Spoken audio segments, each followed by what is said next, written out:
वो एक तरह से कहने का लहजा था। मुझे ये लगता है कि नेतृत्व का पढ़ा लिखा होना बहुत जरूरी है।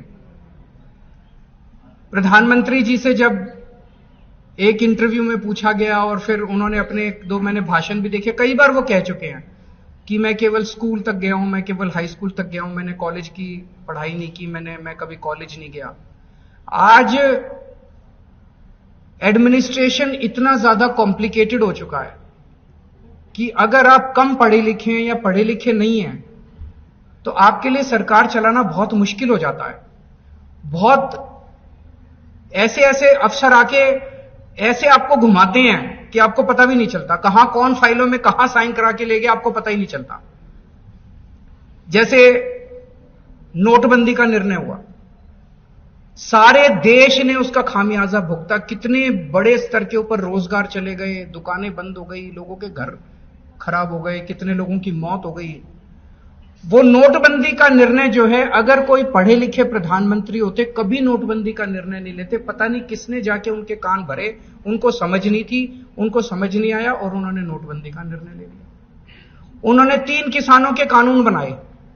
वो शुरू से ही सब कह रहे थे इतने खराब कानून है, किसानों का बेड़ा गर्क हो जाएगा, देश के किसानों का बेड़ा गर्क। उनको समझ नहीं आया, पता नहीं कौन जाके उनके कान भर देता, उनको समझ नहीं आता क्योंकि कम पढ़े लिखे हैं और देश को उसका खामियाजा भुगतना पड़ा। 700 से ज्यादा किसानों की मौत हो गई। कई बार उनके ऐसे स्टेटमेंट्स आते हैं जैसे वो कहते हैं कि गंदी नाली से जो बदबू आती है उस गैस से जो है वो चाय बन जाती है, उस गैस से खाना बनता है, उसको पतीली को उल्टा कर दो, उसमें छेद कर दो तो उसमें पाइप डाल दो, उसमें खाना। ऐसे खाना गंदी नाली की गैस से अगर बनना चालू हो जाए तो फिर गैस के सिलेंडर खरीदने की क्या जरूरत है? फिर तो सब लोग अपना गंदी नाली अपने घर में गंदी नाली बना लेंगे और उसी से खाना बना लेंगे। ऐसे थोड़ी होता है।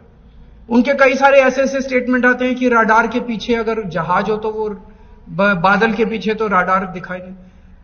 कई मतलब इस तरह की बातें कोई भी पढ़ा लिखा व्यक्ति नहीं करता। विदेशों से कई नेता आते हैं, वो पता नहीं कहां किन फाइलों पे क्या साइन करा के ले जाते हैं उनसे, किसी को पता ही नहीं क्या कहां साइन कर रहे हैं का। तो देश के लिए बहुत जरूरी है कि पढ़ा लिखा नेतृत्व होना चाहिए।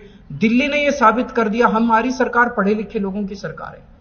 हमारी सरकार ने यह साबित कर दिया कि अगर पढ़े लिखे लोगों की सरकार हो और ईमानदार सरकार हो तो कहां की कहां कितनी तरक्की हो सकती है।